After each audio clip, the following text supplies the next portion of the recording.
Video کو like کر کے آگے شیئر ضرور کر دینا۔ نیچ کے تصورات اور تخیلات کو باطل قرار دیا گیا، وہ مذہب جو سب کو ایک رسی میں پیرونے کے لیے آیا تھا، ایک مقام ایسا آیا کہ اس مذہب نے بھی ایک لکیر کھینچی اور کسی بنیاد پر انسان کو کسی انسان پر فوقیت کا اعلان کر دیا۔ کالے اور گورے ہونے کی بنیاد پر فرق نہیں، اونچ اور نیچ کی بنیاد پر کوئی فرق نہیں، عربی اور اجمی ہونے کی بنیاد پر کوئی فرق نہیں، لیکن پھر قرآن کہتا ہے فرق ہے تو کس بنیاد پر ہے؟ تو قرآن کہتا ہے قل، محبوب آپ فرما دیں، آپ اندازہ کریں جس محبوب کے ذریعے سے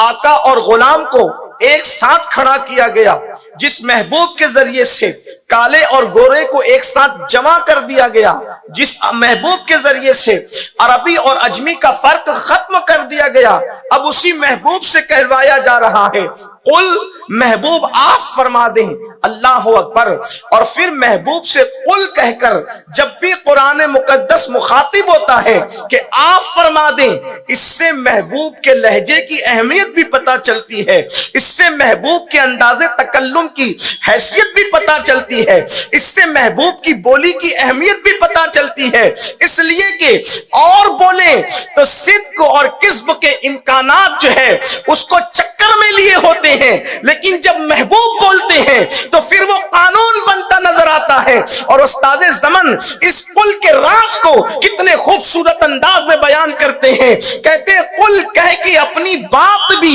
لب سے تیرے سنی، قل کہہ کے اپنی بات بھی لب سے تیرے سنی، اللہ کو ہے اتنی تیری گفتگو پسند۔ اللہ نے محبوب سے فرمایا پیارے آپ فرما دے قل، کیا کہیں؟ هل يستوي الذين يعلمون والذين لا يعلمون، اے محبوب آپ کہیں، کیونکہ آپ کے ذریعے سے کالے اور گورے کا فرق ختم کیا گیا، عربی اور اجمی کا فرق ختم کیا گیا، اب آپ کہہ دیں کہ کیا علم والے اور بغیر علم والے دونوں برابر ہو جائیں گے؟ نہیں، دونوں کی برابری نہیں ہے، ہر جگہ سب برابر ہے، لیکن قرآن ایک لکیر کھینچ رہا ہے، فرق کی حد فاصل ہے کہ کیا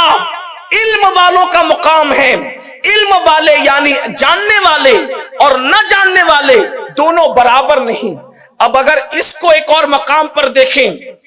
یہاں قرآن علم اور علم نہ ہونے کی بنیاد پر فرق کر رہا ہے، علم والوں کا مرتبہ بلند ہے،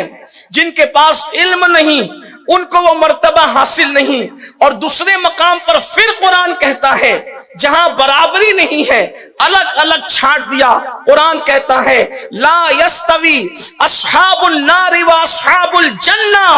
اے محبوب سے یہاں کہلوایا گیا ہے کہ علم والے اور بغیر علم والے دونوں برابر نہیں، اور اب دوسرے مقام پر کہا جا رہا ہے کہ جنت والے اور جہنم والے دونوں برابر نہیں، تو گویا کہ علم والے بغیر علم والے دونوں برابر نہیں، جنت والے اور جہنم والے دونوں برابر نہیں، تو قرآن کی تفسیر قرآن بالقرآن سے پتہ چل رہا ہے کہ علم کا راستہ جنت کی طرف لے جاتا ہے، اور علم کے بغیر جو راستہ جاتا ہے وہ جہنم کی طرف لے جاتا ہے۔